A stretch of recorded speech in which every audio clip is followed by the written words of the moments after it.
That will do nicely.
Silence surrounds me.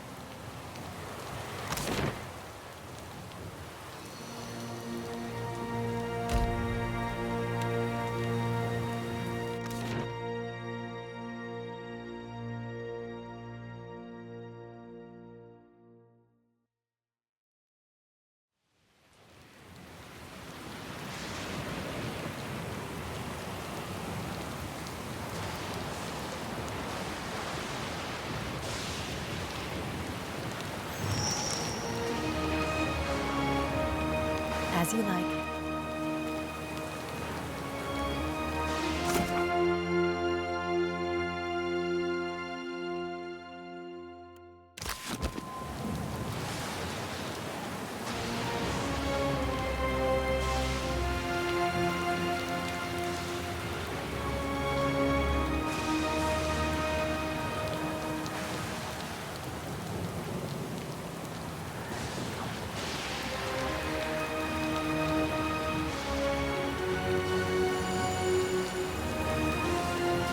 I shall make it so.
The machine controlling the storm winds down.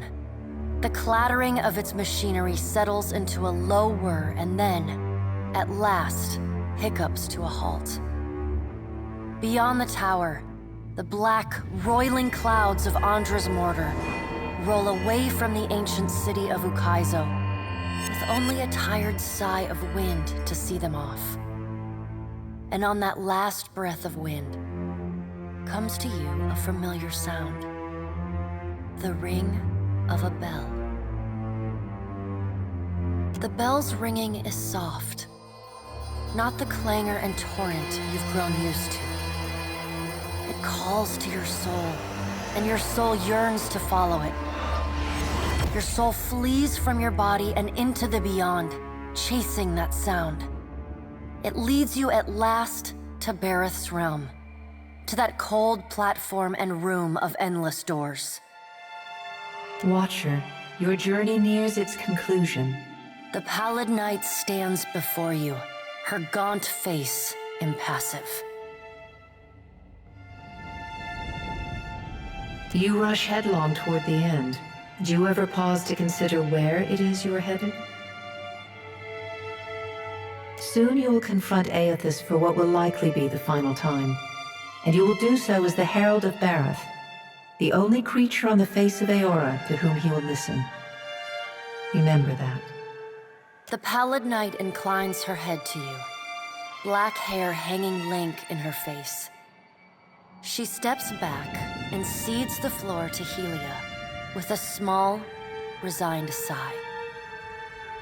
If Aethys truly intends to go through with his mad plan to destroy the wheel, a generation's worth of souls will be trapped in the in-between. So many would suffer. How can Aethys be so cruel? He cannot just abandon them. Aethys must help the Kith find a quick solution.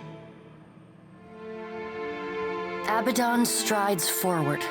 Aethys thrust this crisis on the Kith. They did not bring it upon themselves. Their only mistake was entrusting us to watch over them. Who will help them rebuild their world now? Aethys will reveal every secret of the gods. Will Kith be able to change the established order if they have no wonder to inspire them? Aethys must help them resolve this quickly, lest every one of Eora's few remaining mysteries be laid plain.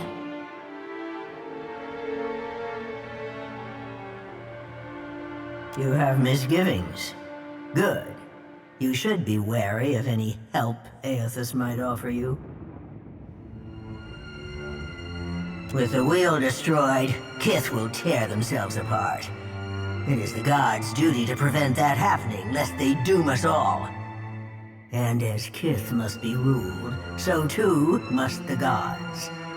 I say that if Aethys is so eager to throw down the mantle of power and step aside, I shall take my rightful place as Queen of the Gods again. Kith are strongest when they follow our lead, and we are strongest when we lead in turn. United in purpose with the gods, Kith can accomplish things that without us, they could never have even begun. They must be shown their boundaries to surpass them. Kith will not solve Aethys' puzzle on their own. And without an established order to fight against, the bonds that bind them dissolve, and they fight amongst themselves. That confidence is what will save Kith, Watcher. Do not lose it when you stand before Aethys. Boudica's firm hand is but the motherly smothering of Helia by another name. Mortals should have no special advantages. Only once Kith have striven to improve themselves through trial will they truly know their measure. Kith must suffer to find their strength if they are to survive the world into which Aethys drags them. Our intervention in your struggle would be a cruelty and counter to our purpose. He lets his words hang in the air for a moment. Gaze level with your own. Indeed. Kith must discover for themselves what it is they are worth, and of what it is they are capable. What we do for them, they do not learn for themselves. Trial breeds ingenuity. If our work of generations was not in vain, Kith will succeed in spite of Aethys' actions. I have faith in Kith's ability to meet Aethys' challenge. Do not mistake my words for indifference, Watcher. They are born from a fierce belief in your potential, not a refutation of it.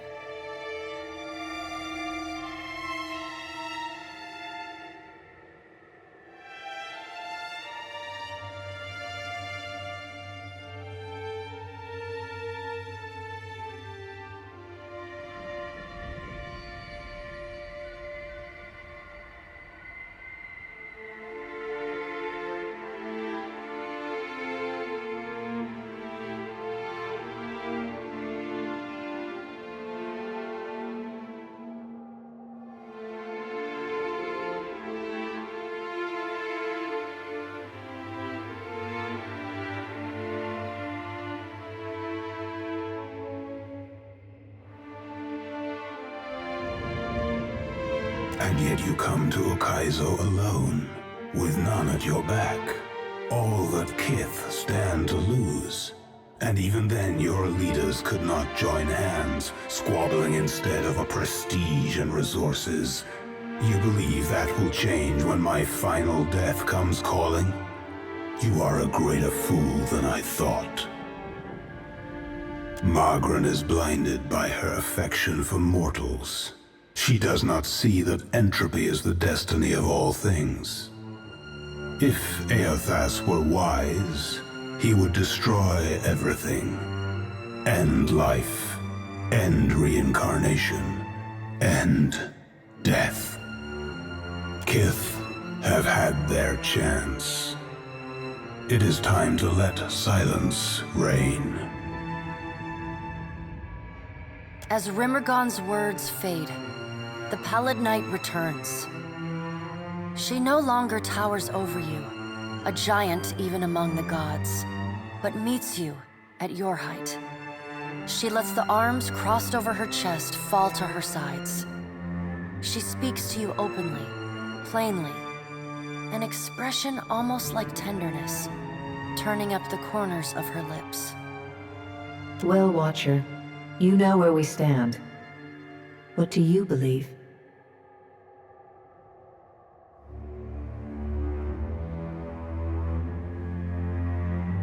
Take care that you do not sacrifice all, Watcher.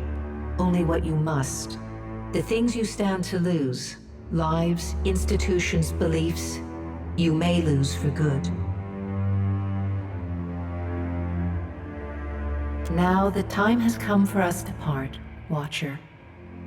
I laid upon you a difficult duty, and I know you desire to be free of it. You will be in time, but not now. You have work to do yet.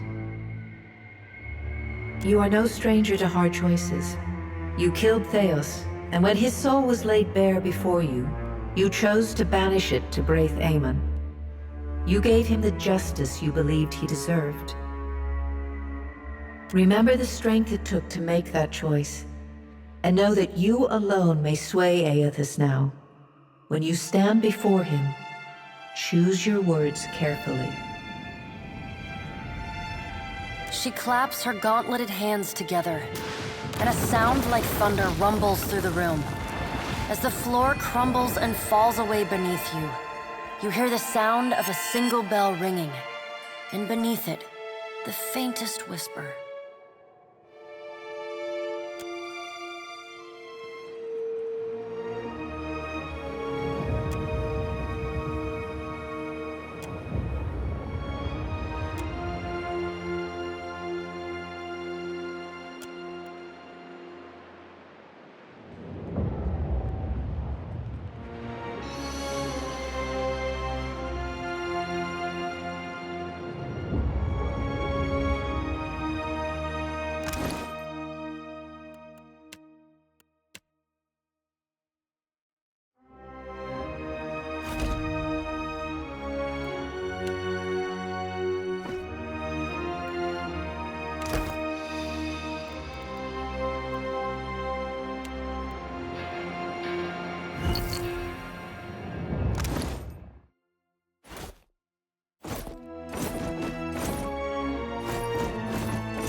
That will do nicely.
letting me tag along. You descend The into the Deadfire is ancient awfully winding big for this streets little of Orlin. Ukaizo. Battered by storms for thousands of years, the ruins bear the marks of their role as the lone witnesses of the gods' great secret at the center of the city. The houses and boulevards are pierced by great spears of luminous Ondra. There are no ashen bodies, no birds, no sign or sound of any life. But with every step, the rhythmic pounding in the distance draws nearer. Soon, you can feel the vibration traveling up your spine. As you approach the center of the city, the weathered architecture gives way to more luminous Ondra, piercing the ruins, eventually overtaking them entirely. Cresting the top of a fallen tower, you finally get a clear view of Aethys. He stands, legs astride, next to a great stone monument ringed with 11 cavernous alcoves. All but 3 hold a gargantuan skeleton, bones scrubbed clean by the city's storms. An immense Gweathan machine floats above the monument, suspended by invisible energy emanating from a well of light beneath it. Great brass rings spin around a core of metal and Ondra at the machine's center. Periodically, Aethys's massive arms swing back. The movement alone is enough to draw great gusts of wind toward him. When they come down on the machine, the impacts are accompanied by eruptions of electricity, fire, and smoke. The hundreds of luminous Ondra pillars across Ukaizo sympathetically dim in a rippling wave that spreads out from the machine. The only safe route to the god is a steep ascent along a monstrous pillar of luminous Ondra, intertwined with fragments of Ukaizo's ruins that it has carried through the centuries. The pillar bends in a long arc, towering above the machine. The pillar levels out near Aethys's head, a silent observer to the destruction of the machine it has grown beside over thousands of years. You weave your way along a treacherous, rain-slicked path up the pillar's skyward side. As you arrive at the top, you catch Aethys's attention. Fist pulled back, he pauses to observe you. With the same gentleness he showed at Ashen Maw, he lowers his arm and turns toward you.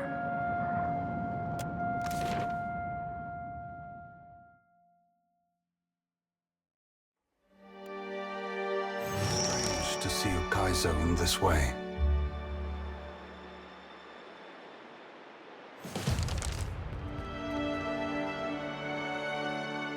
It may be hard to picture, but this city was once full of life. The Huana, yes, but also kith from many other cultures. Great hanging trees shadowed these boulevards. Gardens sprawled across the open rooftops. Each spring, a festival procession would wind its way from the hillside into this valley. The celebrants would pass through a steep walk among the stalls of foreign merchants, flowers falling upon them from all sides. All people of all nations, together in a celebration of new life. Such was the power and beauty of lost Ukaizo. But what of you, Watcher? Why have you followed me? Have you come to bear witness to the breaking of the wheel?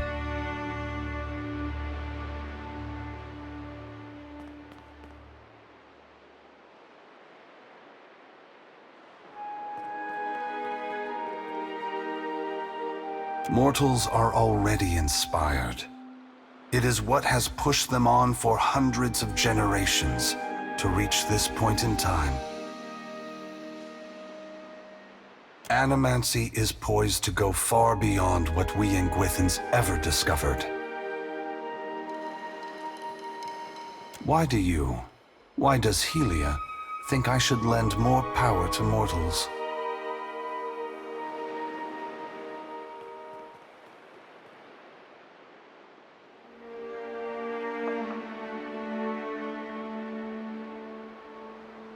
As do I. From where should mortals draw their inspiration?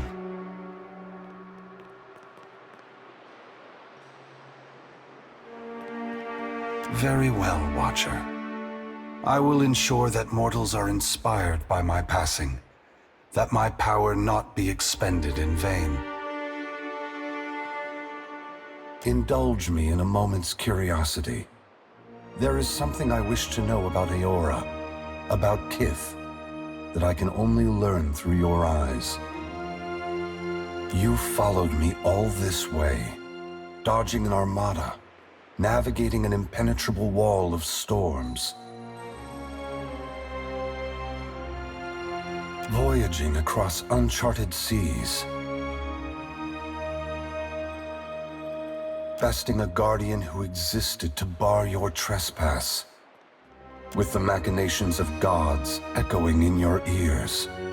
And you did so on your own. That is no small achievement. Kith across Eora will hear the tale of it, and look to you with awe. I believe that mortals possess the strength to collaborate and shape a future of their own design. Not all of my brothers and sisters agree. I had hoped your actions would set an example for the future, demonstrating the resilience and ingenuity of mortals when they work together. Coming to Ukaizo unencumbered by alliances proves a different point than the one I intended, but it is a valuable one all the same. What inspired your decision, Watcher? Did the choice echo your foundational beliefs, or were you influenced by observation?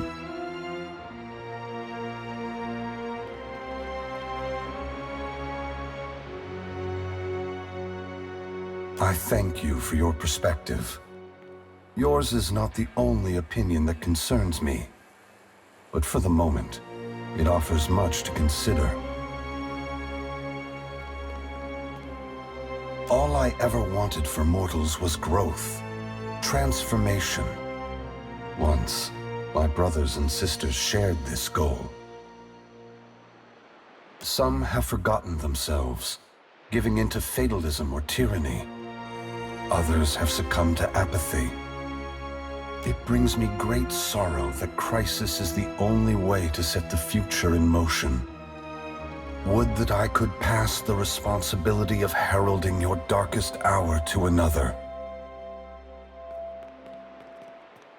You shirked the aid of others and came this far alone. But I think you'll find that the future is built on trust, cooperation, and understanding among Kith.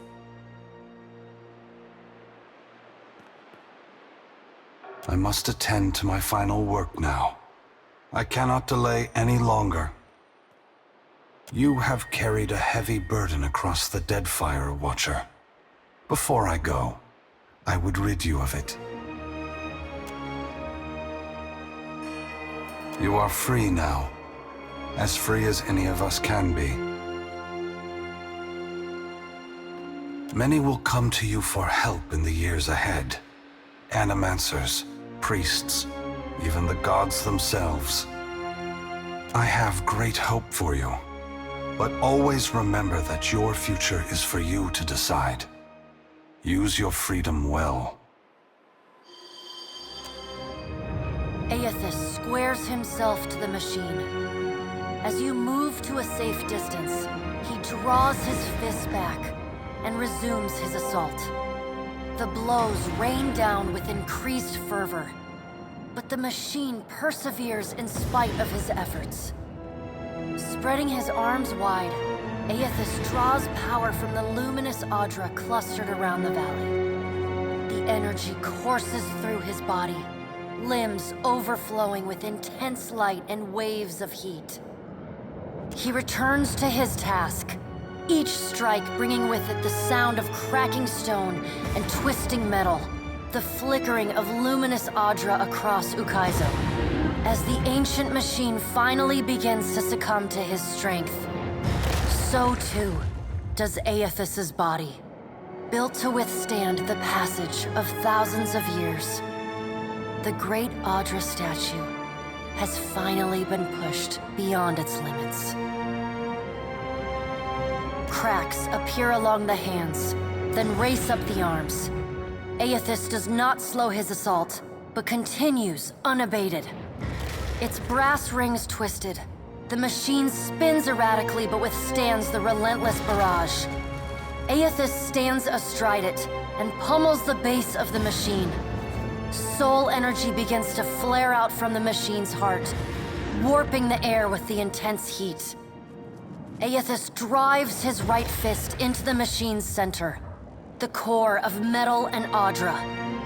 The god lets out a deafening shout, something between a cry of anguish and a roar of exultation. You see Aethys' arm shatter upward from his hand through his elbow. A flash of light and heat bursts from the core, accompanied by a cacophony of destruction. The moment passes. As Aethys' shout echoes throughout the valley, your eyes begin to recover. The god's work is accomplished.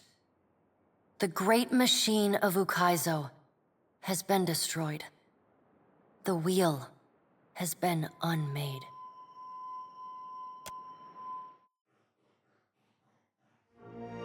As Aethys' voice fades, the enormity of what you've accomplished sinks in. You have confronted a god. You have rediscovered the ancient city where the wheel was forged, and you have seen the wheel shattered. What comes next is uncertain, but already the legend spreads of the Watcher, who survived Ondra's mortar and stood toe-to-toe with Aethys. As the light of thousands of souls leaves Maras Nua's body, Deadfire quakes, the sea churns. All around the archipelago, long-forgotten Gweathan ruins rise from the rubble and the waves, a lost bounty of ancient knowledge now laid bare for Kith. Priests, mystics, and visionaries around the world dream of ancient pasts. Scholars delve into the annals of history. All of Eora gazes backward to find its way forward. What remains to be seen is whether Kith will find the same answers the Gweathans did, and whether they will apply them to the same effect. In reaching Ukaizo and facing Aethys, you have accomplished the impossible. And you have done it without the assistance of the great powers of Deadfire. Your feats capture the awe and imagination of a world that needs heroes more than ever. Some say your intervention prevented Aethys from a far worse act of destruction. Many believe you will be the salvation of Eora. With each day, your legend grows, as does the chaos in Deadfire. Ukaizo remains unclaimed, and the Efekia Channel becomes the site of a near-constant battle as the Huana and the Rauataians vie for control of the unprotected island. The Rauataians rely on their cannons, and the Huana call forth massive waves and beasts of the deep to sink their foes. And while they chip away at one another, the Velians and the Principi pursue their own ends with increasing abandon. Emboldened by their rivals' distraction, the Velian Trading Company seizes territory and mines luminous Ondra at a startling pace. Huana villages are left at the mercy of unscrupulous speculators, and resource-rich islands are swarmed and stripped. To support their operations, the Velian Trading Company begins shipping ever greater quantities of supplies and luminous Ondra to and from the archipelago. This attracts the attention of the Principi, who target these ships with increasing aggression. The promise of fat prizes draws even more pirates to their ranks. The Rauataians, as well as the Huana, are too busy to stop them. Despite other tensions across the archipelago, Port Maje remains a model of peaceful, productive cooperation between the Huana and the Velian Trading Company. Though they do not always agree, Governor Clario and Storm Speaker Ikawa work together for the mutual benefit of their people. As the balance of power changes in Deadfire, so too does Nekataka transform. With the major powers at one another's throats, Nekataka becomes a maelstrom of chaos. Spies and smugglers follow the flow of refugees into the city, where violence is commonplace. Ukaizo remains the coveted prize, and Nekataka fades into an afterthought. The pirates continue smuggling food into the gullet, and the Raparu embrace their benefactors, aiding and concealing their smuggling operations. Over time, the gullet becomes a hotbed of piracy. The Angwithan and Juana ruins that Aethys reveals hold many surprises for the Water Shapers Guild. Though they yearn for the knowledge still hidden in Ukaizo, what they learn amidst their people's ruins spreads and strengthens the practice of water shaping across the archipelago. Your brief encounter with Letharn proves deeply influential for the children of the Dawnstars. He comes to recognize his nightmares and the scene at Hisongo as Aethys' final warning to his people. Unite in strength and faith, or perish forever.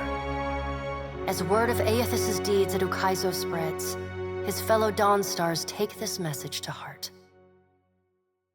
The faith of the children of the Dawnstars brightens. Aethys returned to give the world the greatest gift of all, hope. In response, they continue feeding, healing, and helping the neediest in Deadfire, just as they have for decades. It remains their holy mission, and they will persevere in love and faith. The Ondra at Pokakohara is restored, but the rumored Velian Trading Company post never comes to Tikawara. Torn between waiting and seeking better fortunes elsewhere, the tribe gradually scatters and fragments. Ships continue to disappear at the southeastern fringe of the archipelago, and stories circulate of a colony of vampires and gulls preying on their crews. The dragon, Neraskirlas, no longer passes between Aora and the White Void, and the dead flow slowly breaks apart, exposing the temple long frozen within. Under Halfjorn's guidance, the Harbingers of Dusk resettle within Remergon's temple, vowing to forever protect it from the defiling touch of outsiders.